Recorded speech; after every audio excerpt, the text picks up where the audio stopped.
透過本地立法而到達至嘅。另外，新區議會功能界別選舉辦法咧係符合循序漸進嘅原則，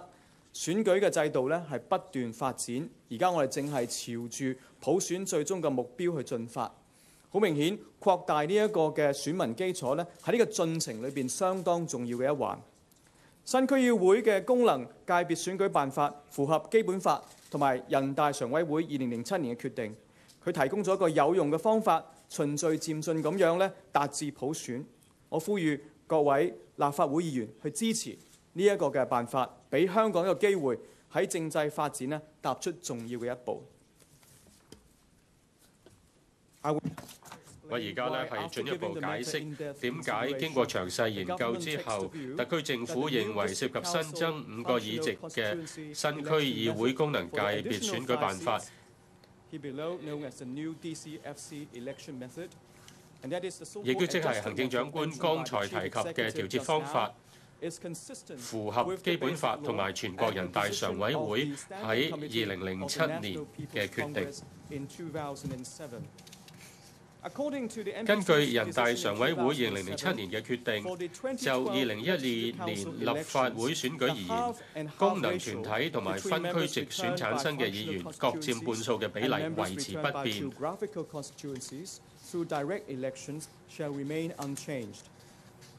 不過喺呢個同埋其他條件嘅大前提之下，2012年香港特別行政區第5屆立法會嘅具體產生辦法，可以按照《中華人民共和國香港特別行政區基本法》第68條嘅規定，同埋附件2第3條嘅規定，作出符合循序漸進原則嘅適當修改。人大常委會2007年嘅決定並冇就功能界別議員點樣產生嘅規定作任何嘅方法，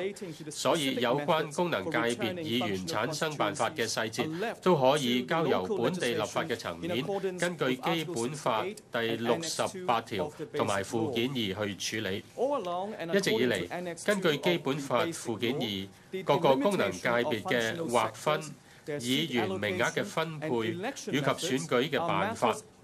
都可以由香港特別行政區提出，香港特別行政區政府提出，並且經由立法會通過嘅選舉法加以規定。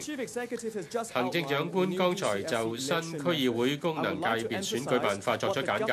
現在等我向大家指出政府喺考慮呢一個辦法當中一啲重要嘅因素。首先，參選人本身必須係民選嘅區議會議員。第二，參選人必須獲得民選區議員提名先至可以參選。第三，參選人係由冇權喺其他功能界別投票嘅登記選民透過一人一票選出。換言之，選民基礎大概係310幾萬，係340萬總登記選民，減除咗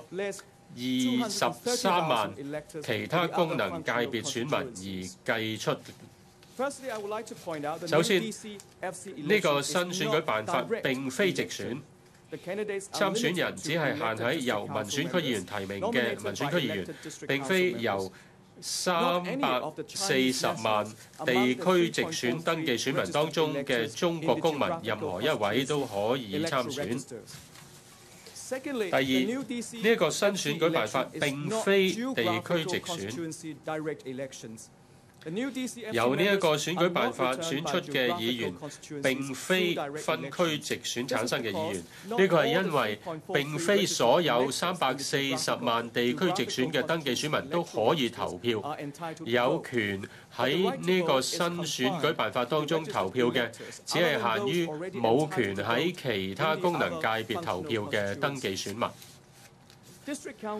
久以嚟，就立法會選舉而言，區議會都係功能界別之一。喺本屆立法會30席功能界別當中，其中1席就係由區議會產生。根據立法會條例第20條1(2)B 段，區議會係一個功能界別。區議會嘅功能係向政府提供地區行政方面嘅意見，同埋推動地區發展。佢嘅具體功能顯而易見，有別於由地區直選產生嘅議員。擴大區議會功能界別嘅選民基礎，並唔會改變區議會作為功能界別嘅性質。每一位透過呢一個新區議會功能界別選舉辦法進入立法會嘅議員，都係由功能界別產生嘅議員，佢哋仍然係立法會當中區議會嘅代表。除此之外，如果進一步去反覆從候選人資格、提名方法、選民基礎3方面去分析，就更加清晰睇到佢仍然係功能界別選舉，而唔係地區直選。新區議會功能界別選舉辦法嘅候選人本身必須係民選區議員，呢個同地區直選當中任何一位登記選民當中嘅中國公民都可以被提名為候選人嘅情況截然不同。第二，喺新嘅選舉辦法之下，只有民選區議員有權參與提名立法會當中區議會功能組別嘅候選人。呢個同地區直選當中任何一位登記選民都有權提名嘅情況，亦都截然不同。喺新選舉辦法之下，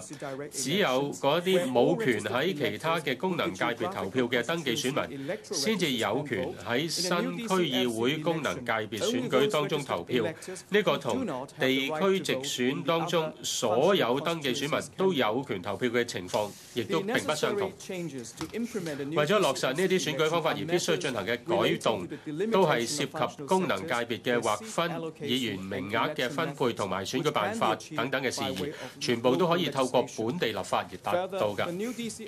此外，新區議會功能界別選舉辦法係符合循序漸進嘅原則，選舉制度係不斷發展嘅。我哋正朝住普選嘅最終目標前進。好明顯，擴大選民基礎係呢一個進程當中重要嘅一環。新區議會功能界別選舉辦法符合基本法同埋人大常委會2007年嘅決定，佢提供咗一個有用嘅方法，循序漸進咁樣達到普選。我呼籲各位立法會議員支持，俾香港一個機會喺政制發展上面踏出重要嘅一步。多謝。多謝律政司司長。TVB 何文敏呢？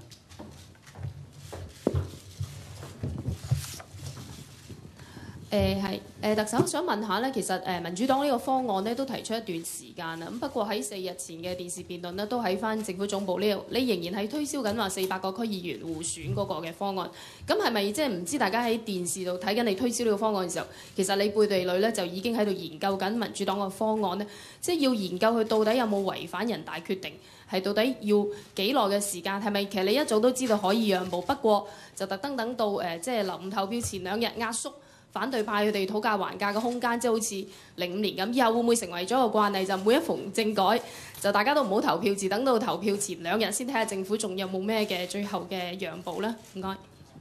我根本都冇咁叻，諗到咁多步驟。實請你翻讀下民主黨提出嘅意見咧，係根本1個零星期前先特徵清楚佢點樣界定。而家現時嗰5個新增嘅議席同埋原底嘅區議員嘅議席，同埋佢對於佢嘅堅持要爭取嘅係剩餘1個呢一個嘅建議。咁樣跟住有呢一個嘅基本，我哋先係再跟進嘅。